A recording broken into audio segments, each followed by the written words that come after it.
YouTube vinyl community, B-52's fans, random people on the internet. My name is Giggens, and we're here today to talk about a very interesting release by the B-52's, Mesopotamia, released in 1982, produced by David Byrne from Talking Heads, recorded in 1981 in New York City.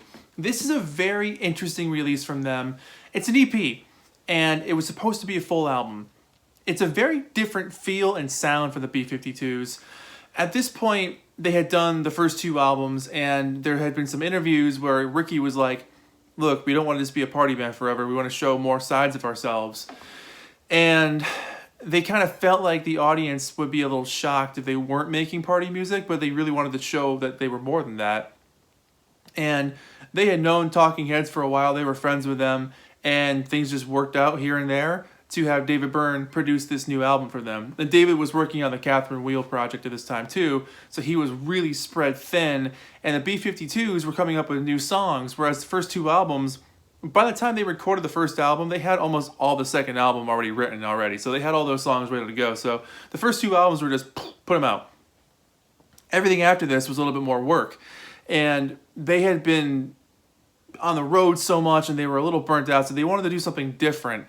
And when it came to this project, upon its release, they all kind of felt like it wasn't finished. Beyond the fact that, yeah, it was supposed to be a full album and only 6 songs came out, they felt like some of the songs that were released weren't finished. What's even more peculiar about this release is that in England, a really early mix of it came out that's much longer, almost 8 minutes more worth of music on that EP. So it's just one of those crazy things, and, you know, it got reissued in the early 90s on CD and cassette. I have the cassette here, obviously. And it came with Party Mix on side 1 and Mesopotamia on side 2. And it was put out to capitalize on the success of Love Shack and Cosmic Thing and Rome, and all the big singles from that era. So Reprise was really quick to jump on reissuing a lot of their old stuff and putting it back out there again. It got remixed. So it was funny because I haven't heard the LP in a while, and it's such a dry sounding album. But it's really cool because of that dryness. And then you put this thing on, and it's this reverb city, which on some songs works really well. Like the title track works really well with that reverb, and we'll talk about that in a moment. But this is a fascinating document of a band trying something different to explore new sounds. And they would return to this a couple years later with Bouncing Off the Satellites, an album that definitely sounds very un-B-52's in moments. But like, you know, the few of the songs that they didn't do for this album, they got reworked for Whammy, which came out after this one. And Whammy is one of the best albums they ever did, but it's very much in the style of like the bouncy, peppy B-52 style, but in a new way because there's so much electronics on it. This one, they're still using mostly all, you know, analog and electric instruments. There's not a ton of synthesizers out here, but there are some. And it really follows them down a rabbit hole of exploring new sounds. And it's a fascinating listen. Side 1 is more of an atmospheric kind of feel of a sound. And then side 2 definitely feels a little bit more like the B-52's. So we'll start off with Loveland, and Cindy sings this one on her own. And this song is really cool. It's just this like hypnotic, propulsive track that lets loose near the end. But the dizzying guitar layers that pop up here and there, the really angular kind of guitar riffs that just, you know, permeate through this thing can be eerie at times. But then Cindy on top singing away. I mean, she's got one of the best voices in rock and roll. Cindy Wilson has the most punk rock voice of all time. She's way more punk than any of the Ramones or the Sex Pistols. Fight me in the comments. I mean, this song creates a mysterious little atmosphere for itself, and I really dig that because the way it blends into the next song, Deep Sleep, Kate sings this one, and I really enjoy the sleepy, dreamy atmosphere that it creates. It really feels like you're lost in this adventurous dream. And hearing the piano riff against that groovy percussion is just so rad. And the captivating, relaxed, beautiful feel of Kate's voice, you feel like she's singing you a lullaby. What a unique feeling for a song. It's a really cool track. I really enjoy that one. And the title track, Mesopotamia, I mean, this is one of the best tracks B-52's ever did. And they really, really love this song. They still play it when they tour.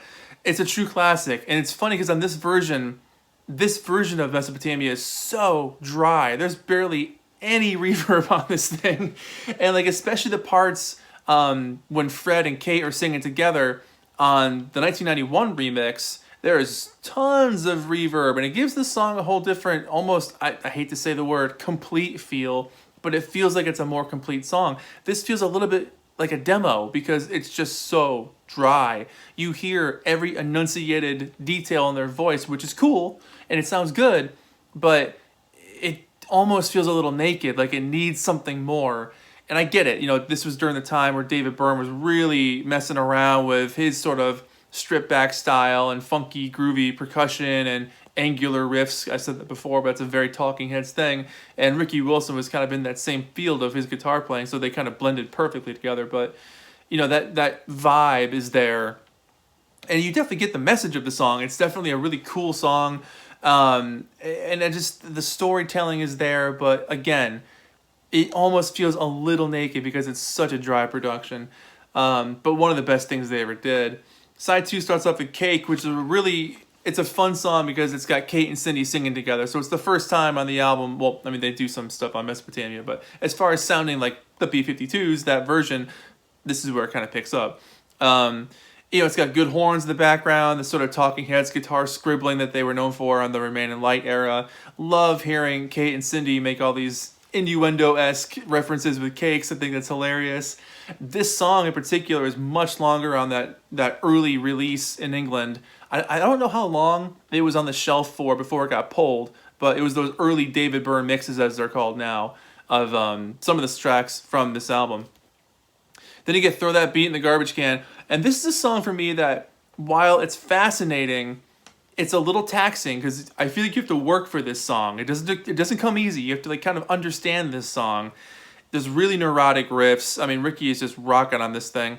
But like, I really like how the vocals trade and interplay with each other. It's a dance song. It's a little weak only because it feels a little forced at times.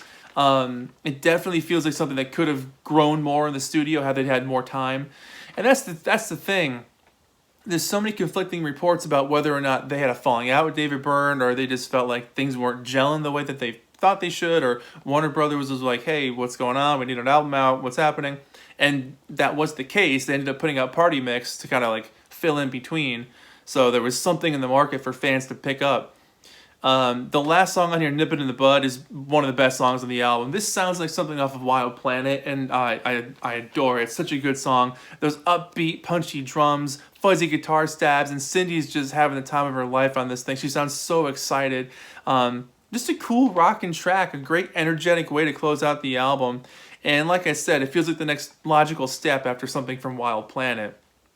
This thing originally came out in 1982. You know, like I said before, the accidental Island version, Island Records version from England and Germany too, had those early longer mixes. The 1991 release, which again is this is the remixed version of it, so lots more reverb on this one, which is pretty nice.